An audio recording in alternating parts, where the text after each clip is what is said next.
Beamy, 32 years old, project manager at a mid-sized tech company. Call it Innovatech or something equally generic.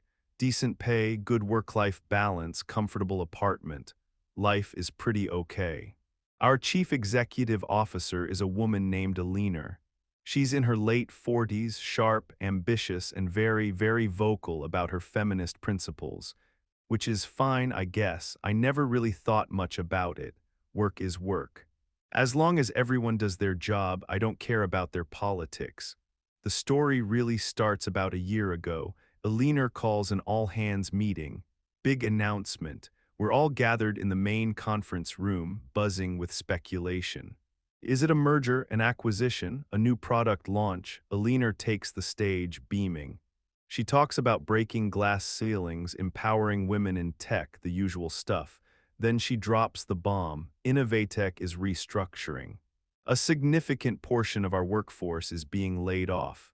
The room goes silent. You can hear a pin drop. People are looking at each other, eyes wide with panic. Then comes the kicker. Alina explains that this is a strategic realignment to foster a more inclusive and equitable workplace. She says, and I quote, "We are prioritizing the retention and promotion of our talented female employees." The implication is crystal clear. The layoffs are targeting men. I'm sitting there, my stomach in knots. I look around the room. I see the faces of my male colleagues, guys I've worked with for years. Good guys, talented guys, guys with families, mortgages, responsibilities. Their faces are a mixture of shock, disbelief, and betrayal. The days that followed were a blur. The layoffs were brutal. Nearly 40% of the male workforce was let go. The office became a ghost town. Empty desks, silent hallways. The atmosphere was thick with tension and resentment. The remaining male employees, myself included, were walking on eggshells. We felt like we had targets on our backs. Alina, on the other hand, was triumphant. She gave interviews to business magazines, bragging about how she was creating a female-led company. She became a sort of minor celebrity in the corporate feminist world. Our company's social media was flooded with posts about girl power and smashing the patriarchy. It was all very surreal. The new hires started trickling in. All of them were women. Alina made a big show of welcoming them, hosting lavish orientation sessions and women in tech luncheons. Our team, which used to be a balanced mix of men and women, was now almost entirely female. I was one of only 2 men left in a department of 15. The other guy, a quiet coder named Ben, kept his head down and barely spoke to anyone. I tried to do the same. Just focus on my work, get my projects done, and go home, but it was hard. The new work environment was different. The camaraderie that used to exist was gone. The easy banter, the shared jokes, the after-work drinks. All of it vanished. The new female colleagues were polite enough but distant. It felt like there was an invisible wall between us. I don't blame them. They were walking into a tense situation. They knew what had happened. They knew why they were hired. It must have been awkward for them too. The first sign of trouble came a few weeks after the new hires started. We had a major project deadline approaching. It was an all-hands-on-deck situation. Late nights, weekend work, the usual crunch time chaos, but something was off. The new hires were consistently leaving early. Like 5 o'clock on the dot, I'd be in my cubicle, buried in spreadsheets, and I'd see them packing up their bags. At first, I didn't think much of it. Maybe they were more efficient than the rest of us. Maybe they had their work under control. But then I started noticing the quality of their work slipping. Missed deadlines, sloppy reports, half-finished code. I tried to address it with them gently. "Hey, just wanted to check in on the status of that report. Is everything okay?" The responses were always defensive.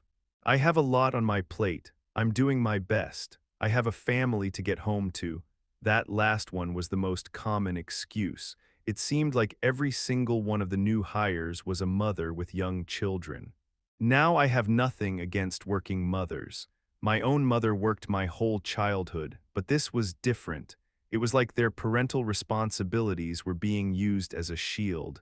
a get-out-of-work-free card. I brought my concerns to my direct supervisor, a woman named Sarah. Sarah was one of the original employees like me. She was smart, capable, and usually very reasonable. But when I mentioned the issue with the new hires, she shut me down. "We need to be supportive of our working mothers," she said, her tone clipped. "They have a lot of pressure on them." I tried to explain that it wasn't about being unsupportive. It was about the work not getting done. "The project is falling behind schedule," I said. "We're all under pressure." Sarah just sighed. "I'll talk to them," she said, but I could tell she wasn't going to. She was afraid of being seen as anti-woman, anti-mother.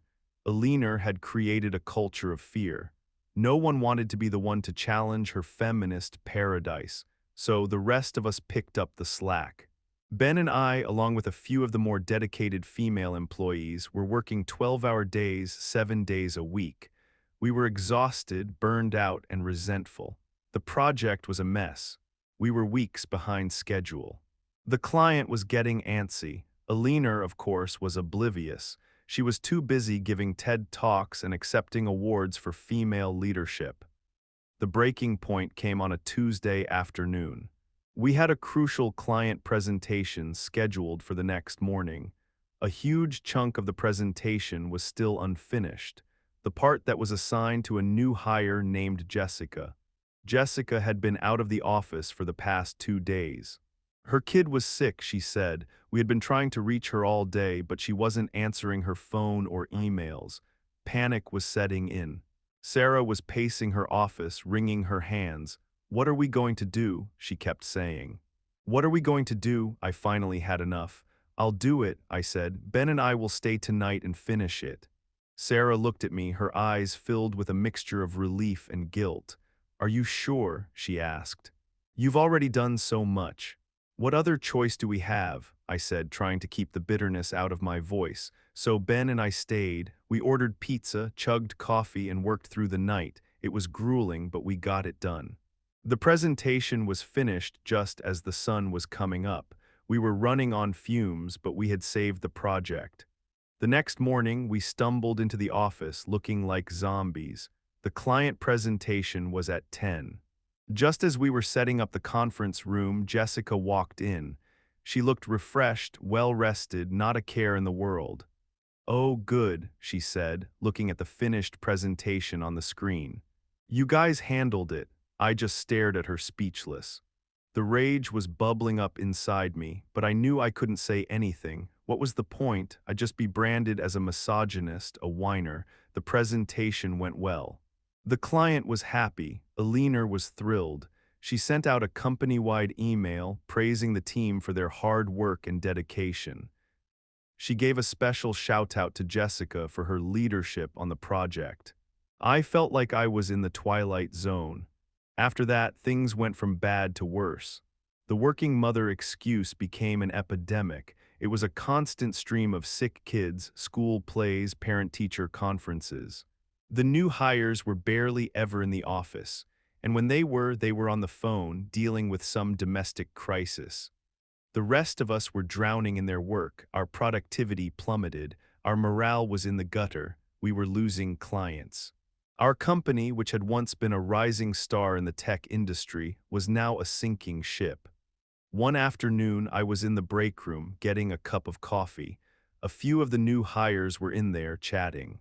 I couldn't help but overhear their conversation. They were talking about their nannies. One of them was complaining that her nanny had called in sick. "It's so hard to find good help these days," she said. Another one chimed in. "I know, right?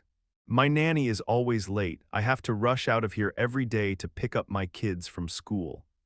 I stood there, listening to them, and something inside me snapped. These women weren't struggling single mothers, juggling work and childcare. They were affluent, privileged women with full-time nannies. They were using their children as an excuse to get out of work. They were taking advantage of the system that Alina had created. I walked out of the break room, my blood boiling. I went straight to Sarah's office. "I can't do this anymore," I said, my voice shaking with anger. "I'm done." Sarah looked up at me, her face pale. "What are you talking about?" she asked. I'm talking about the double standard, I said.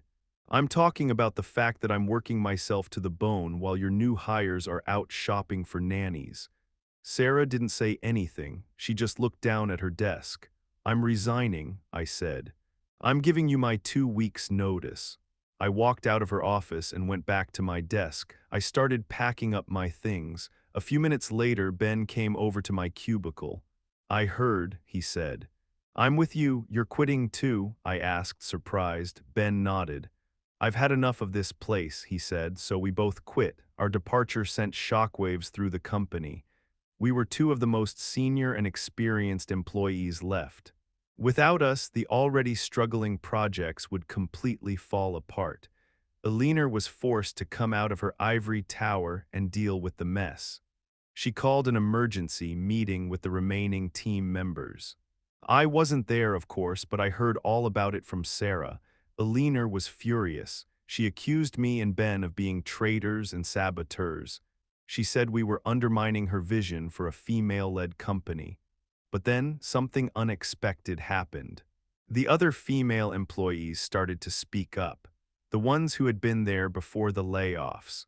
The ones who had been working just as hard as me and Ben. They told Alina that she was wrong.